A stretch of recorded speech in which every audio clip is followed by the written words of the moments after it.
भव्य बंधु,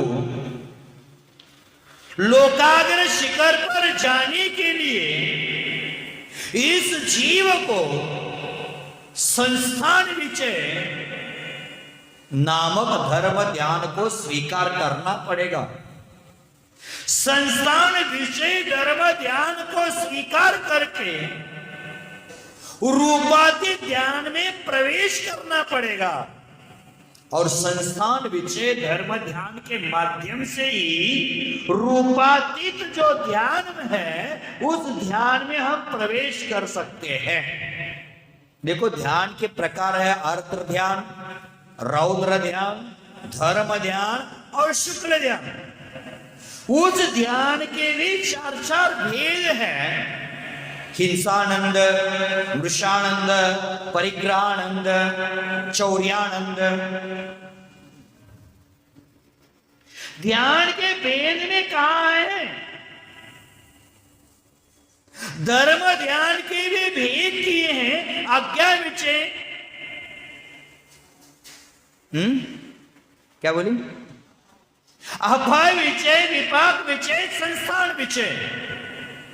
जो संस्थान विषय धर्म ध्यान है, इस तीन लोक का चिंतन है, आकार का चिंतन है, स्व क्षेत्र पर क्षेत्र का विचारधारा है, वही ध्यान है। वही हमें ध्यान रूपातीत ध्यान में प्रवेश करेगा। अब रूपातीत ध्यान क्या है?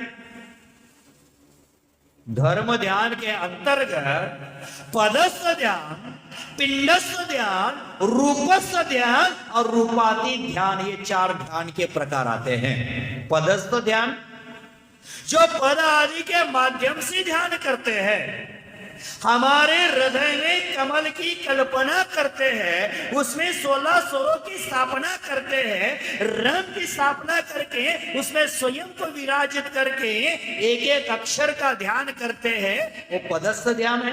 नमोकार के पद का ध्यान है, वो पदस्थ ध्यान है। पिंडस्थ ध्यान है, अपने शरीर आदि पर लक्ष्य केंद्रित करके एकाग्र हो जाना, पिंडस्थ ध्यान है।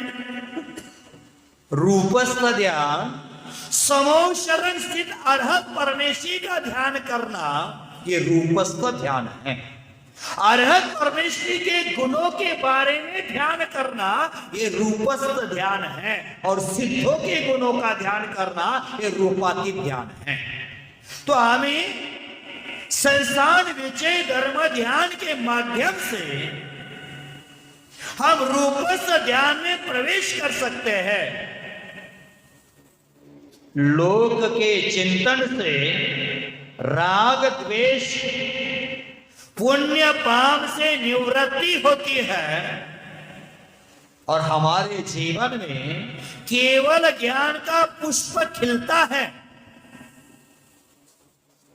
लोक का चिंतन करने करके हमें राग द्वेष से निवृत्ति करना है। जो अनादिकाल से पाप और पुण्य करके इस संसार में भ्रमण कर रहे हैं, उस पाप और पुण्य से भी निवृत्त होना है। लेकिन प्राथमिक अवस्था में पाप से मुक्त होकर के पुण्य की क्रियाएं करना चाहिए। ये गृहस्थ जीवन में होता है। लेकिन साधु जब बनते हैं तो पाप और पुण्य दोनों क्रिया से निवृत्त होकर के अपने शुद्धोपयोग में लीन होकर के अपने ज्ञान दर्शन स्वरूपी आत्मा का अनुभव करके अपने स्वरूप लीनता के माध्यम से पाप पुण्य से निवृत्त होकर के कर्म की निर्जरा करते हैं। तो भव्य बंधु, हमारे जीवन में जब हम पाप पुण्य से निवृत्त हो जाएंगे, कर्म परंपरा से निवृत्त हो जाएंगे, तभी जाकर हमारे अंतर हृदय में केवल ज्ञान का पुष्प खिल सकता है। और केवल ज्ञान का पुष्प जब खिलता है तो उसकी सौरभ है, उसकी सुगंध है, वो तीन लोक में फैल जाती है और तीन लोक के जितने जीव है वह उस सुगंध का अनुभव करके अपने जीवन में सम्यक्त्व उत्पन्न कर सकते हैं।